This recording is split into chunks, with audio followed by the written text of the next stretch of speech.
Ladies and gentlemen, welcome. It is June 11th. It is Thursday. It is 2026. And if you're not just a soccer fan, but any kind of fan, you know what today is. It is the first day of the World Cup. We are back after 3.5 years off. If you do not remember, in 2022, the World Cup was played in the winter. In December, we had the final between Argentina and France, which is an absolutely historic soccer match. An absolute thriller that went to penalty kicks, tied 3-3, and Argentina was able to rack up a couple more saves and win it. Unbelievable. That is where we leave off. We are back here in 2026 for the FIFA World Cup. Now it's in USA, Mexico, and Canada. This is a big one for North America, and we got two matchups. They are both in Mexico today. We got South Africa versus Mexico. Now, 16 years ago in the South Africa World Cup of 2010, this was the same opening matchup. Now they go to Mexico. They're going to do it again because South Africa qualified. They drew into the same group, and now they will have it again, 3 p.m. Eastern in the historic Estadio Azteca in Mexico City. If you do not know, the Estadio Azteca has hosted two finals. One final was in 1970 when Brazil, with a very historic team, well regarded as one of the best teams of all time, played. And that was when Pelé last won. And then we had Diego Maradona in 1986, the 1986 World Cup. He was able to win it in that stadium as well. A stadium of iconic moments. Mexico City is a big metropolitan area, 22 million people, and they are going to play there. Then later on, we are in Guadalajara for South Korea versus Czechia. We'll go through both of those teams as well. So for this World Cup, as we do our 2-pick parlay, where this is where you can 3 times your money, 3.5 times your money, if we get right that both Mexico and South Korea are going to win their matches today. In these parlays, and this is how we're going to do it for the World Cup, we are going to pick the match winner, or we are going to pick a draw. So basically there's 3 possibilities, and in the parlay of 2 or 3 teams, you can 3 times, 4 times, 5 times your money. You can also pick match winners as a single, and I'll probably show you on other days what singles will look like. But today we got 2 matchups, and we're picking Mexico to win alongside South Korea.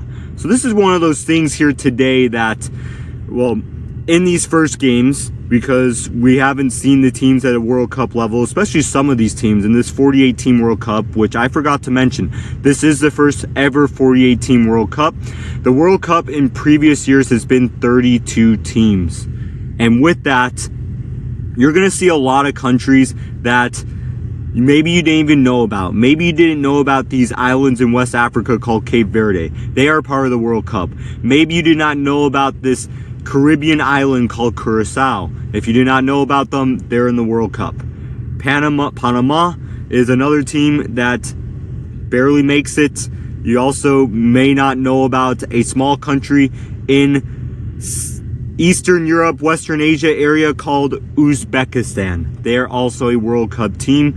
So basically what I'm going to do to start off these next few days is I'm going to give overviews of these teams. I'm going to go through a couple of my favorite research tools. It's not Outlier. Most of what you see with the basketball and with the baseball is on Outlier. This is going to be on a tool called Soccer Wiki. I'm going to show you the rating system, what that means. And another great soccer website is called Transfer Market. You can see trends, you can see their career stats, you can see their season stats, among other things. So with that being said, we're picking Mexico and South Korea to win their first matchups today.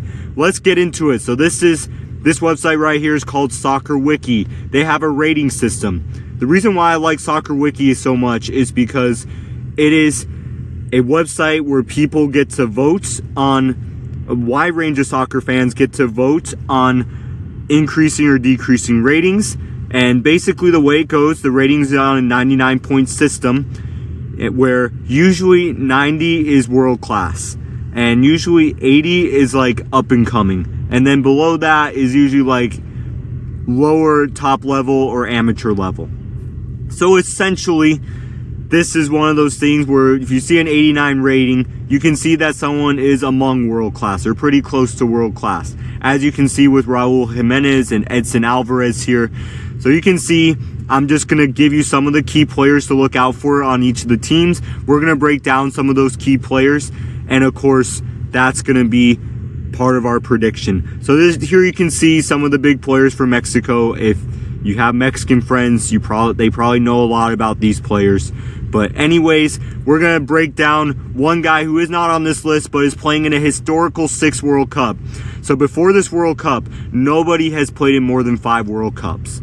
And we have not just Guillermo Ochoa, but the much more well-known Lionel Messi and Cristiano Ronaldo also going to play in the 2006, in their 6th World Cup. All these players, Ochoa, Ronaldo, and Messi, debuted in the World Cup in 2006. So a big headline is, one, will Guillermo Ochoa be in goal today? But the second headline is, he is playing in a 6th World Cup. He is a big leader for the Mexican team. Now, he played in a small country close to Greece called Cyprus. And he wasn't that great for them. 34 goals conceded in 22 appearances. He is far over the hill. His Soccer Wiki rating is 83. I've been looking at this website for a long time. He used to have a rating in the 89 to 90 range. So he's one of those people who's had great games in the World Cup. We don't know if he's going to play, how much he's going to play in this World Cup. He's definitely going to play at least once or twice. But you can see his debut was in 2005. He made it to 153 national team matches, 153 caps. That is the most all-time for a Mexican player. Then we go to Raul Jimenez. Raul Jimenez is a player who is bound to be a great attacking option. He is bound to be their biggest target. He plays in the Premier League in England, 36 appearances, 9 goals, and 3 assists. So a solid record for the Premier League. He also has 126 appearances for the Mexican team dating back to 2013, where he scored 45 goals. So Mexico is really going to count on his experience. Now, obviously, one of the things we want to look at with every team we talk about is the style of the team, the way that they play together, and that's part of what we're going to see throughout these matches. But he does have very solid players in midfield. He has very solid players in defense. And we expect with their World Cup experience that Raul Jimenez is going to get plenty of opportunities. He'll have a couple of goals here, and that Mexico will win this game. Look at South Africa. You can see their highest rated player on the Soccer Wiki chart. It's a for fans by fans page, is 85. So again, 2 or 3 times a year, they review these ratings and they bring them up or down based upon subjective and objective assessments of their performances. Now, South Africa, we're going to break them down. They do have a Premier League player from Burnley. Burnley was a recently relegated team. They weren't so great. If you do not know what FCSB stands for, that stands for Steaua Bucuresti. That is a team in Romania. If you do not know Bucharest or Bucuresti, that is a city in Romania. And you can see a lot of their team plays in South Africa.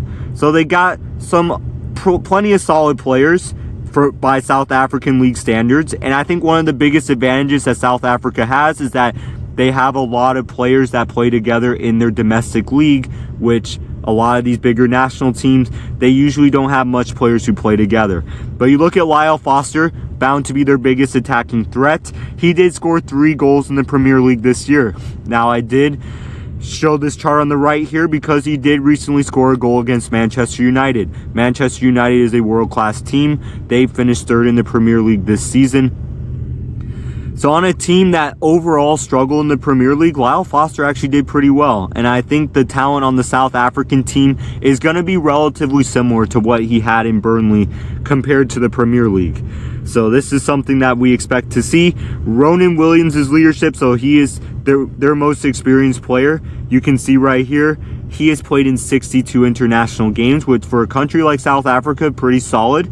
He's 34 years old, and he plays in their South African league. Now, he is pretty good for the South African league. 29 goals, 29 appearances, 21 goals conceded. That's pretty good. 13 clean sheets, so you can see that that third column to your right there with the ball crossed over, that is a clean sheet. A clean sheet for a goalkeeper or for a defense means that you do not allow a goal in a match. So essentially, about half of his matches, he is getting a clean sheet. Now again, this is the South African League. Not so great compared to what a lot of the Mexican players play in, but he does have solid qualities as a goalkeeper. We do expect a pretty good game from him today, but expect the Mexican team to be an overall better attacking team and overall better, more well-rounded on the pitch. Now let's go to South Korea. South Korea really does have some top-level talent. You got Heung-min Son. You know, if you know how to, these South Korean names, they're very interesting to say and pronounce. Heung-min Son recently went from Tottenham Hotspur in England to LAFC in the United States, and he has played some matches for them. We're going to break that down. We got Min Jae Kim. Min Jae Kim is a defender for Bayern Munich. He has been featured in about half of their games this season, and he's been very solid for Bayern Munich. If you do not know, Bayern Munich is a top team in Europe. They had an absolutely amazing season. You can also see one player, Kang In Lee from Paris Saint-Germain. He tends to be a reserve player behind Vitinha and João Neves, among others, but he has been a solid contributor for the two-time defending Champions League winners, Paris Saint-Germain. You can also look at some of the other clubs that some of their players play for. A couple teams in Germany. Feyenoord is in Netherlands. You can also see the Wolverhampton Wanderers, the Wolves there in England, and among others. So you can see plenty of German league players, plenty of European league players. We break down Heung-min Son.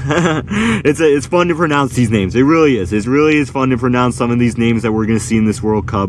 He started in 80% of the matches, so you can see that 12 out of 15 matches for LAFC in this MLS he has started. He has yet to score a goal in the MLS, but he has provided 9 assists. And this is one of the biggest things that throughout these past few World Cups for South Korea, and one of the biggest reasons why I'm picking them to win. Heung-min Son can be a playmaker and a finisher. He does both very well. He's done that throughout his career in Tottenham Hotspur in England, and I think that he is absolutely going to, in this match and throughout the matches in the group stage for South Korea, really help them advance because of how he can play deep and make plays and get the ball in the box and finish in tight spaces. You can also see an abundance of appearances, 146 appearances, to which he has scored 56 goals. He has been absolutely incredible for South Korea. This is his third World Cup. He started in 2018, into 2022, and into 2026. His third World Cup for South Korea. Min Jae Kim is one who has played 25 out of the 34 matches in the Bundesliga, and he started more than half the time. So he's playing 52% of the minutes on a very elite world-class team. He also plays a little less often in the Champions League for them, but still 8 appearances. Very solid minutes for Bayern Munich, as well as 79 appearances for his national team, to which he has scored 4 times for his national team. Min Jae Kim is expected to be a big leader for South Korea. On the Czechia side, you got Patrick Schick for Bayer Leverkusen. If you do not know, Bayern Leverkusen won the title 2 years ago in dramatic fashion and broke what was an 11 straight years of Bayern Munich winning the title. So he has been a huge part of Bayer Leverkusen. They've had a really good program down there.